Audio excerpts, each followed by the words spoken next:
73 police अधिकारी, 83 BDO के बाद अब बंगाल में डिप्टी चीफ इलेक्टोरल ऑफिसर का भी तबादला। विस्फोटक हुई ममता बनर्जी, क्या फील्डिंग सजा रही है भारतीय जनता पार्टी? बताऊंगी पूरा माजरा है क्या, तो आखिर तक वीडियो में हमारे साथ बने रहे। दोस्तों, बंगाल चुनाव की तारीखों का ऐलान के बाद से ही जो स्थिति बनी हुई है वो काफी चौंकाने वाली स्थिति है। अब दोस्तों लगातार लगातार प्रशासनिक मशीनरी में भूचाल लाने की कोशिश की जा रही है, लगातार तबादले किए जा रहे हैं। चुनाव आयोग ने एक के बाद एक बड़े अधिकारियों का तबादला करता हुआ चुनाव आयोग नजर आ रहा है। बंगाल के शीर्ष अधिकारियों से लेकर के जमीनी स्तर के पुलिस कर्मियों तक का भी पत्ता साफ किया जा रहा है। अब दोस्तों, हाल ही में एक ऐसी कार्रवाई की गई है जिसने हर किसी को परेशान कर दिया। दोस्तों, मुख्य सचिव, डीजीपी, बल्कि चुनाव कार्यालय के भीतर तैनात डिप्टी इलेक्टोरल ऑफिसर पर भी गाज गिराई गई है। और ये क्यों हो रहा है, किस लिए हो रहा है, अब पूरी वीडियो देखेंगे। पूरा वीडियो देखने के बाद आपको समझ में आ जाएगा। टीएमसी इसे बीजेपी की साजिश बता रही है, तो आयोग इसे निष्पक्ष चुनाव कराने के तौर तरीके बता रहा है। आखिर क्यों हो रहे ये ताबड़तोड़ तबादले? बंगाल में लोकतंत्र के महापर्व से पहले, यानी बंगाल चुनाव से पहले जो है, बंगाल तो इस बार रणभूमि है, और बंगाल चुनाव से पहले प्रशासनिक गलियारों में खलबली मची हुई है। दरअसल इलेक्शन कमीशन ऑफ इंडिया ने, चुनाव आयोग ने राज्य में, पश्चिम बंगाल में अब तक का सबसे बड़ा फेरबदल करते हुए एक साथ 173 पुलिस अधिकारियों और 83 बीडीओ को, मतलब बीडीओ का तबादला कर दिया है, जिस पर पहले ही ममता बनर्जी ने कहा था कि बीजेपी अपना फील्डिंग सजा रही है।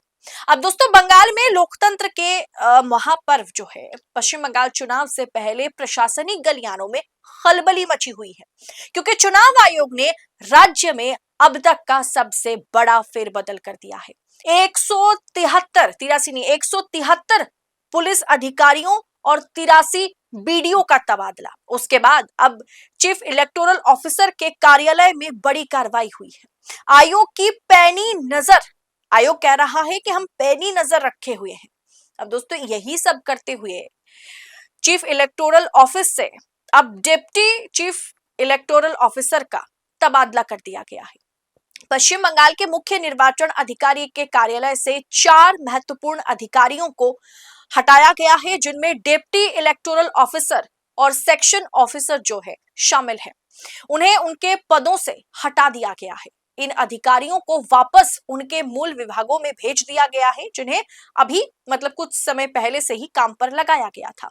चुनाव खत्म होने तक उन्हें इसी पद पर रहना था, लेकिन अचानक से उन्हें ड्यूटी से रिलीज कर दूसरे ड्यूटी में लगाया गया है। दोस्तों, आज के समय में सत्ता की आंखों में आंखें डालकर पत्रकारिता करना मुश्किल हो गया है। हमारे 4PM नेशनल यूट्यूब चैनल और फेसबुक चैनल को, जिसे आपका प्यार और विश्वास हमेशा से मिलता रहा, उसे बंद करके सरकार ने यह साबित कर दिया कि वो आपके सवालों से कितना डरती है। मुश्किल दौर है, लेकिन हम ना रुके थे और ना ही रुकेंगे। हम सच के लिए हमेशा लड़ते रहेंगे। ऐसे में 4PM उत्तर प्रदेश यानी 4PM यूपी को ज्यादा से ज्यादा ज्वाइन करें और स्वतंत्र पत्रकारिता को जिंदा रखने के लिए जितना हो सके उतना हमारा आर्थिक सहयोग करें।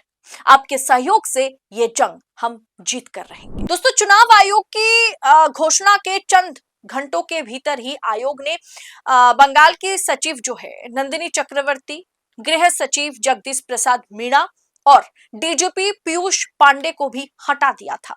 अब दोस्तों, साथ ही कोलकाता पुलिस कमिश्नर को भी बदल दिया गया था। अब जानते हैं कि पश्चिम बंगाल में किस तरीके से आला अधिकारियों का तबादला हो रहा है। इसके पीछे वजह क्या है?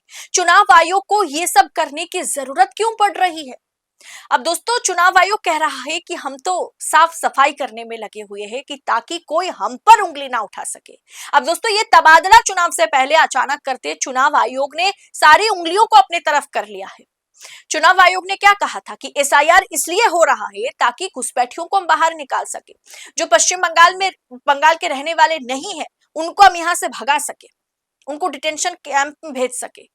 बांग्लादेशी घुस आए हैं, रोहिंग्या घुस आए हैं, लेकिन जब एसआईआर खत्म होता है और उसके बाद जब अमित शाह से, पिछले वीडियो में मैंने दिखाया था, जब अमित शाह से सवाल पूछा जा रहा है तो वो कह रहा है चुनाव आयोग बताएगा कितने घुसपैठिए पाए गए एसआईआर के जरिए। जब चीफ इलेक्टोरल ऑफिसर से पूछा जा रहा है तो वो कह रहे हैं कि गृह मंत्रालय बताएगी, गृह मंत्री बताएंगे कि कितने घुसपैठिए एसआईआर के जरिए पाए गए। ये उसको बता रहा है, उसकी तरफ उंगली कर रहा है, वो उसके तरफ उंगली कर रहा है। अब ऐसे में इतने सारे ऑफिसर्स, आला अधिकारियों का तबादला बड़ा सा सवाल पैदा करता है, बड़ा सा क्वेश्चन मार्क लगाता है चुनाव आयोग की निष्पक्षता पर, जिस चुनाव आयोग निष्पक्षता की दावा कर रहा है। क्या निष्पक्षता के साथ समझौता नहीं हो रहा है?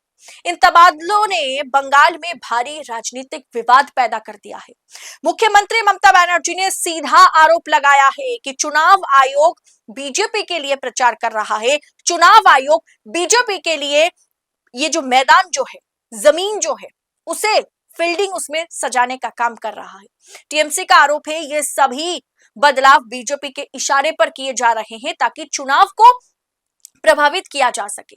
वहीं बीजेपी ने इन फैसलों का स्वागत करते हुए खूब चुनाव आयोग का पीठ थपथपाने का काम किया है और बंगाल को आतंक मुक्त बनाने की बात कर रहे हैं। जरा सोचिए दोस्तों, अखिलेश यादव का ये ट्वीट देखिए। अखिलेश यादव ने ट्वीट करते हुए ये दावा किया है कि जिस तरीके से ऑफिसर्स का, बीडीओस का तबादला हो रहा है, उससे एक बात तो साफ है कि भाजपा को मालूम चल चुका है कि भारतीय जनता पार्टी बंगाल चुनाव हार रही है और उसी के लिए ये एसआईआर, करीब 90 लाख के आसपास का वोटर लिस्ट से वोटर्स को गायब करना, वोटर डिलीशन का काम करना, उसके ऊपर इतने सारे आला अधिकारियों का तबादला, ये कहीं ना कहीं उस बात का प्रमाण है कि भारतीय जनता पार्टी चुनाव हार रही है और एन केन प्रकरण ममता बनर्जी को परास्त, ममता बनर्जी को शिकस्त देने की कोशिश में भाजपा बैकडोर से कोशिश कर रही है और ये गंदा गेम, एक dirty politics, dirty game Bhajpa खेल रही है।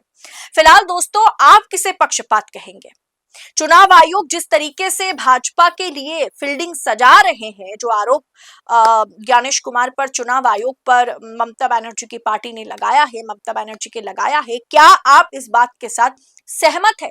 अगर हाँ तो वीडियो को दबा करके शेयर करें, लोगों तक पहुंचाइए ताकि बंगाल चुनाव से पहले भाजपा या फिर चुनाव आयोग किस तरीके से चुनाव को कंडक्ट करने का काम कर रहा है, चुनाव आयोग कितना निष्पक्ष काम कर रहा है, चुनाव आयोग 173 पुलिस अधिकारी, 83 बीडीओ और अब डिप्टी सीईओ का तबादला करते हुए चुनाव आयोग कितना निष्पक्ष गेम खेल रहा है, ये आप खुद विचार करें और लोगों तक इस वीडियो को फॉरवर्ड करें। फिलहाल क्या आपको भी लगता है कि बीजेपी के लिए चुनाव आयोग फील्डिंग सजा रहा है? कमेंट बॉक्स में अपनी राय हमारे साथ शेयर जरूर करें और ऐसी खबरों को यूं ही पाने के लिए 4 PM के साथ बने रहे। इस रिपोर्ट में इतना ही, जल्द होगी मुलाकात। बहुत बहुत शुक्रिया आपका। जय हिंद, जय भारत।